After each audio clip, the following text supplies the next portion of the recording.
J'ai mémorisé 2000 caractères japonais et je vais vous expliquer comment j'ai fait. Dans cette vidéo, je vais présenter des techniques de mémorisation.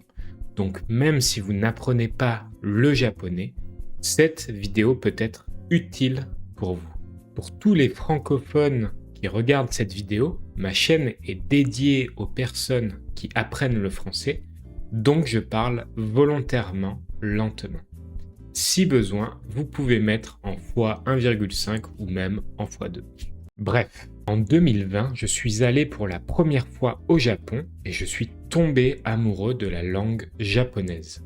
Je ne sais pas vraiment pourquoi je suis tombé amoureux du japonais à ce moment-là, puisque ça faisait déjà plusieurs années que je regardais des animés.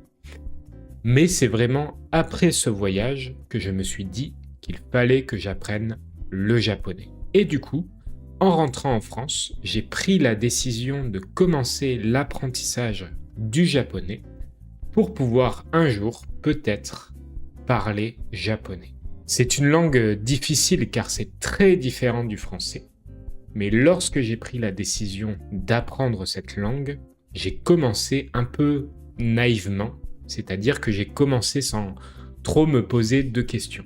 C'est une langue difficile parce que quand on regarde du japonais, pour la première fois, on ne comprend rien. C'est une écriture très différente. Et forcément, on apprend très rapidement qu'il existe 3 alphabets. Les hiragana, les katakana et les kanji. Les hiragana et les katakana, c'est assez simple. Ce sont 2 alphabets de 46 caractères chacun. Et donc, on peut rapidement arriver à lire et à écrire des mots en japonais. Chaque caractère correspond à une syllabe, à un son. Et donc, après, c'est juste un puzzle. O, sa, ka, Osaka. Osaka. Osaka. Je suis japonais, je suis japonais. Je suis japonais, je suis né au Japon et je suis Tenma. Kenzo Tenma. Mais ce n'est pas si simple, parce que les Japonais ont décidé d'emprunter et d'utiliser des caractères chinois. Ce sont les caractères qu'on appelle kanji. Mais dans cette vidéo, pour simplifier, je dirais seulement caractères. Et c'est là que le challenge commence. Monsieur, il faut connaître combien de caractères pour pouvoir lire le japonais? On considère qu'à la sortie de leurs études, les étudiants japonais doivent connaître 2000 caractères pour, par exemple, pouvoir lire le journal.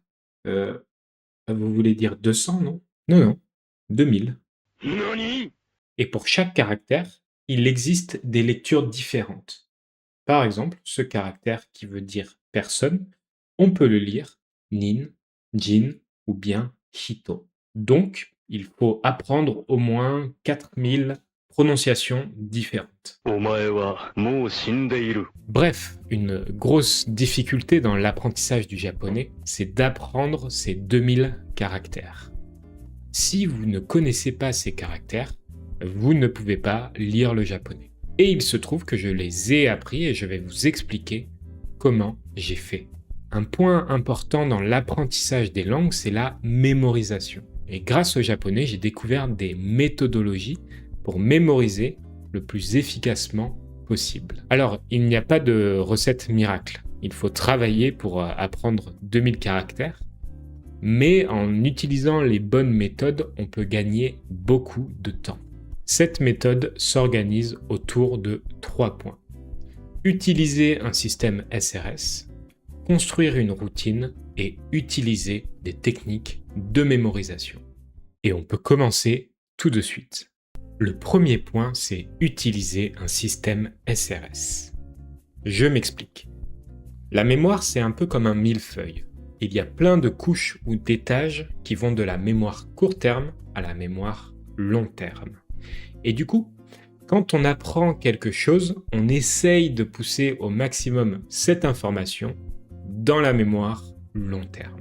La mémoire court terme, c'est par exemple quand vous allez prendre un train, vous sortez votre billet pour regarder le numéro de votre place, vous voyez voiture 14, siège 72, vous remettez le billet dans votre poche et vous avez déjà oublié le numéro de votre place. Ah, attends, c'était voiture 16, place 98 ?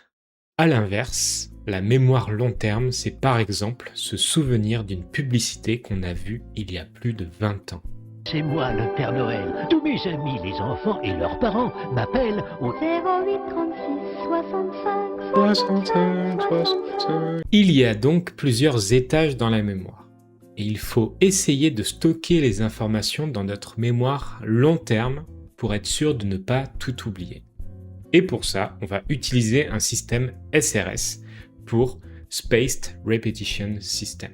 Imaginez que je suis un Français qui essaye d'apprendre l'anglais. Je dois mémoriser beaucoup de vocabulaire et pour ça, je vais utiliser un système SRS. Le fonctionnement est assez simple. Je vais créer des cartes de mémoire avec par exemple un mot sur le recto non et sa traduction en français sur le verso aucun. L'objectif, c'est donc de mémoriser que non, ça veut dire aucun. Pour cela, le système SRS va organiser les révisions dans le temps, il va espacer les révisions dans le temps, d'où le nom de Spaced Repetition System.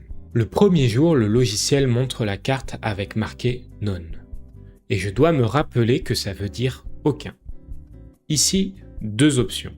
Soit je dis oui, je me rappelle la signification de non, ou non, je ne me souviens pas. Si je réponds non, le système SRS va me faire réviser la carte le jour suivant, le lendemain, alors que si je réponds oui, il va me faire réviser la carte dans 3 jours. Ça dépend des paramètres, mais plus on se souvient d'une carte, plus le système va espacer les révisions. Dès qu'on répond non, il va nous faire réviser plus souvent.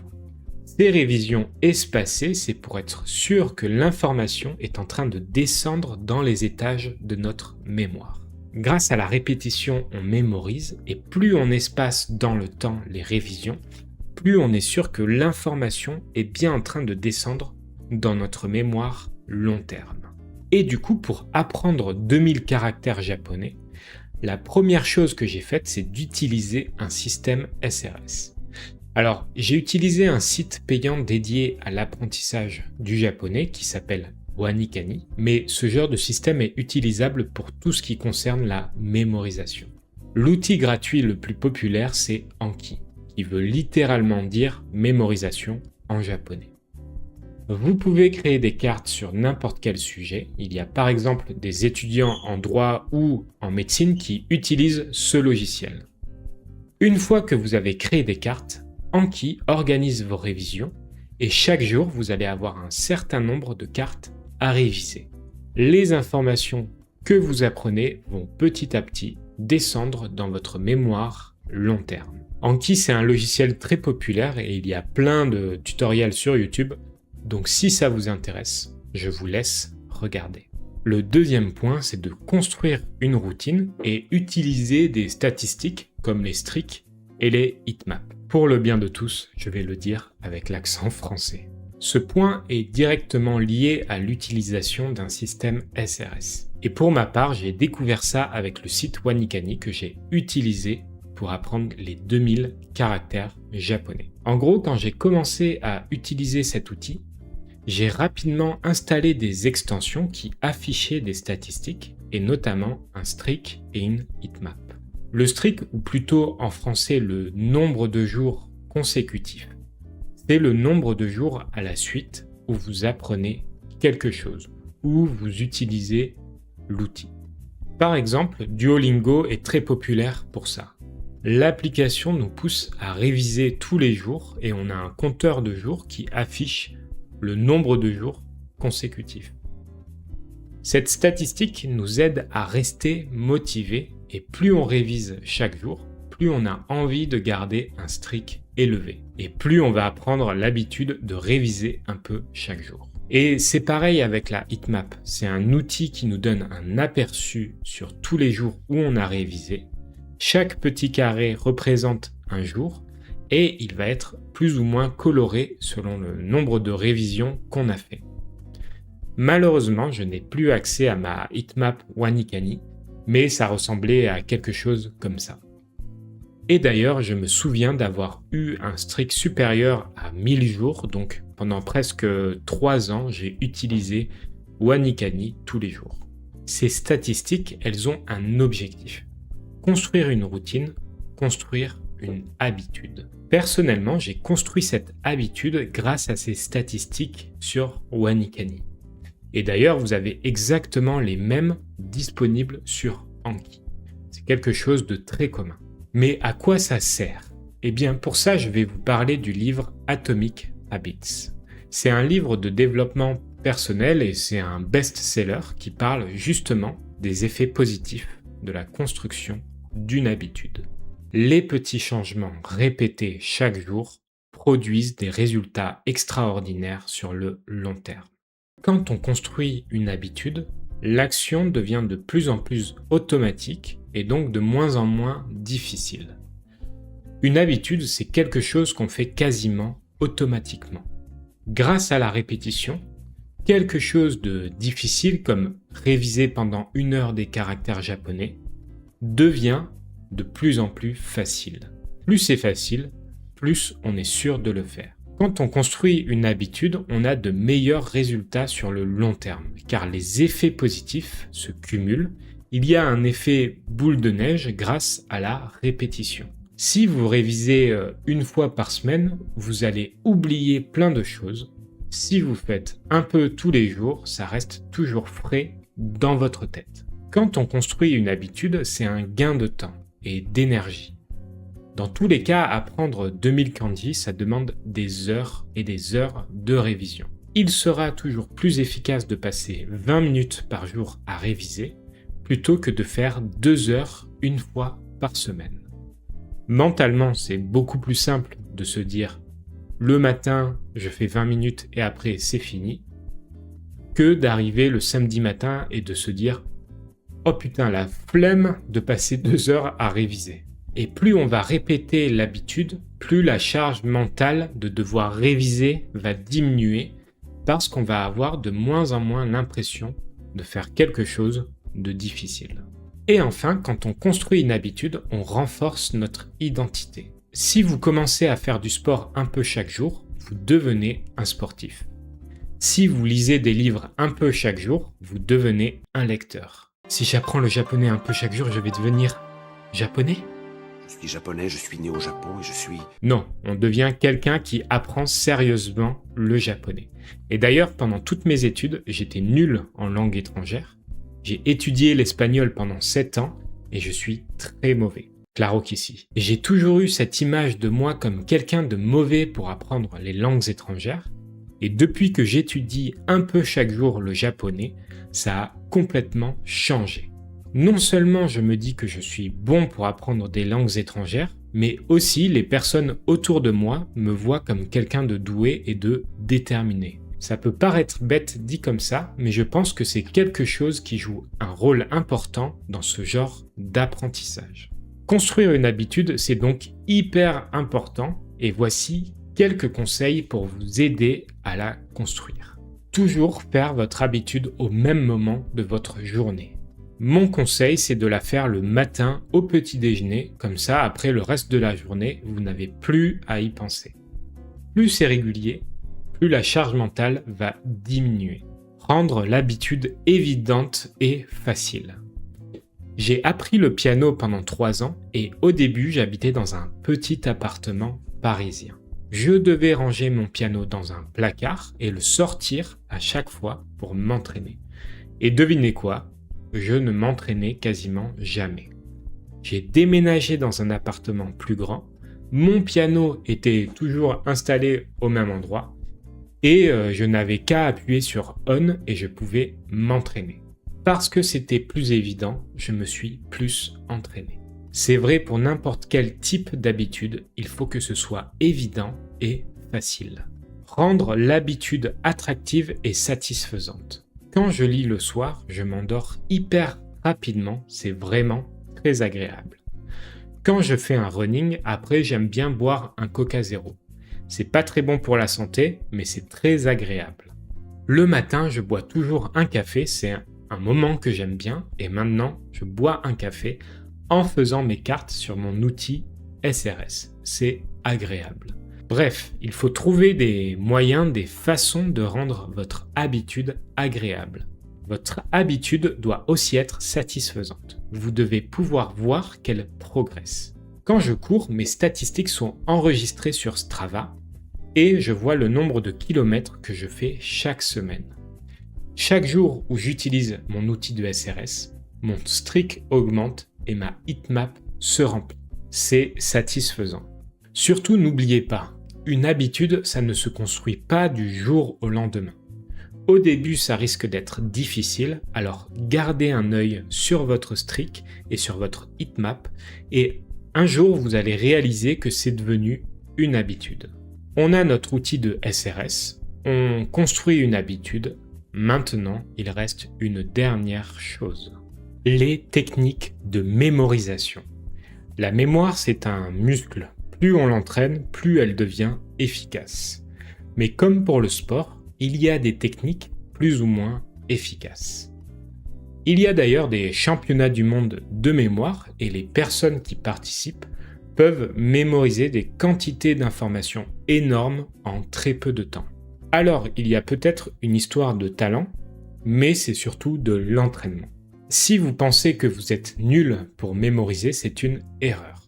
C'est juste que vous ne vous êtes pas assez entraîné. Je vais développer un exemple pour apprendre un caractère japonais, mais à la fin, c'est pour vous expliquer les différentes techniques de mémorisation. Donc, même si tout ce que j'explique sur les caractères japonais vous semble bizarre, à la fin, ce sont des techniques que vous pouvez appliquer pour tout. Pour apprendre des caractères japonais, il y a un fonctionnement assez simple. On apprend en premier des radicaux, ce sont des petits morceaux de caractères, pour ensuite pouvoir les associer pour apprendre plein de kanji différents. Par exemple, on a le radical lune, le radical bouche et le radical fil. Pour apprendre ce genre de radicaux, on utilise souvent des images. Ça aide à mémoriser. Par exemple, sur le site que j'utilise, Wanikani, on a ces images. La lune, on voit une image de lune.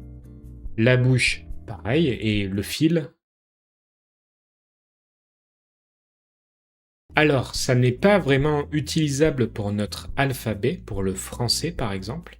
Mais gardez en tête qu'utiliser des images, c'est toujours utile pour mémoriser. Et ensuite, on associe ces radicaux et ça donne ce caractère, la soie. Quand on apprend le caractère pour la soie, on essaye d'identifier les radicaux. Donc il y a le fil, la bouche et la lune. Ce caractère se lit kinu. Et donc maintenant, l'objectif c'est de mémoriser tout ça. Et pour ça, on va créer une histoire débile, vraiment la plus débile possible. Dans notre histoire, il faut qu'il y ait la lune, une bouche, un fil, de la soie et quelque chose qui sonne comme kinu. Je vous donne mon exemple. Imaginez, c'est un soir de pleine lune. Il fait nuit, mais dehors, la lumière de la lune est très forte. Vous sortez et vous voyez la lune, une grosse lune bien ronde. Et là, d'un coup, vous commencez à avoir quelque chose qui sort de votre bouche. C'est un fil de soie. Et plus vous tirez dessus, plus le fil sort. Il sort à l'infini. C'est hyper désagréable, comme quand vous trouvez un cheveu dans votre nourriture. Vous êtes dehors, à la lumière de la lune, et vous sortez ce fil de votre bouche. Et d'un coup, vous remarquez que vous êtes tout nu. Et vous commencez à entendre un voisin qui crie « Qui est nu ?» Il le répète en boucle et de plus en plus vite « Qui est nu ? Qui est nu ? Qui est nu ? Qui est nu ?» Donc pour résumer, vous êtes dehors, vous voyez une belle pleine lune et vous êtes en train de retirer un fil de votre bouche et en même temps vous entendez quelqu'un qui crie « Qui est nu ? Qui est nu ? Qui est nu ?» J'ai demandé à ChatGPT de me générer une image pour vous montrer, mais l'important c'est de l'imaginer. Le but de cette histoire, c'est de mémoriser un ensemble d'informations. Les radicaux, la lune, la bouche, le fil, la signification du caractère, la soi, et sa prononciation, kin. On crée une seule histoire avec toutes les informations, c'est beaucoup plus facile pour mémoriser. Pour ça, on utilise plusieurs choses. L'association. La mémoire fonctionne par association. Pour retenir une information, il faut la relier à quelque chose qu'on a déjà mémorisé. C'est plus efficace. Dans cet exemple, on apprend les radicaux en premier parce qu'après, tous les caractères qu'on va mémoriser vont être mémorisés par association. On va juste assembler des radicaux pour former des caractères. Utiliser notre imagination. On mémorise mieux avec des images. Quand on crée une histoire, on crée une image. C'est le même principe que pour les radicaux. On utilise des images pour mémoriser. Utiliser nos sens. Plus notre histoire est vivante, mieux on va la mémoriser. Quand vous pouvez ressentir votre histoire, vous allez la mémoriser plus facilement. Si j'ai donné l'exemple du fil qui sort dans notre bouche, comme quand on trouve un cheveu dans notre nourriture, c'est justement pour associer cette histoire à une sensation qu'on connaît et qui est particulièrement désagréable. Au début, ça prend du temps à créer ce genre d'histoire, mais après ça devient une habitude. À la fin, j'ai inventé des histoires bizarres comme ça 10 fois par jour. Alors, bien sûr, parfois on n'a pas besoin de faire tout ça. Parfois, juste en connaissant les radicaux, on peut mémoriser rapidement. Mais si vous avez une carte dans votre système SRS qui revient tous les jours et que vous avez du mal à mémoriser, prenez 5-10 minutes et essayez de faire l'histoire la plus bizarre possible. Et ça, c'est applicable à plein de choses, pas seulement pour les caractères japonais. Il existe d'autres techniques de mémorisation, mais elles ne sont pas forcément utiles dans l'apprentissage d'une langue. Si vous voulez en savoir plus sur ces techniques, le livre Moonwalking with Einstein est intéressant. Et donc, voilà comment j'ai appris 2000 caractères. Pour résumer, j'ai travaillé chaque jour pendant 3 ans en construisant une routine, une habitude. J'ai utilisé un outil SRS et j'ai utilisé des techniques de mémorisation. Pour finir, ce n'est pas une recette miracle. Comme pour le sport, il faut s'entraîner. Plus vous vous entraînez, plus vous allez progresser. Également, ça ne sert à rien de se comparer. Des personnes ont appris tous ces caractères en moins d'1 an. Donc, il y aura toujours quelqu'un de meilleur que vous. Alors, prenez le temps. Le pire pour une habitude, c'est d'arrêter. Si vous allez trop vite, vous allez faire un burn-out et abandonner. Merci d'avoir regardé cette vidéo jusqu'au bout. À la prochaine.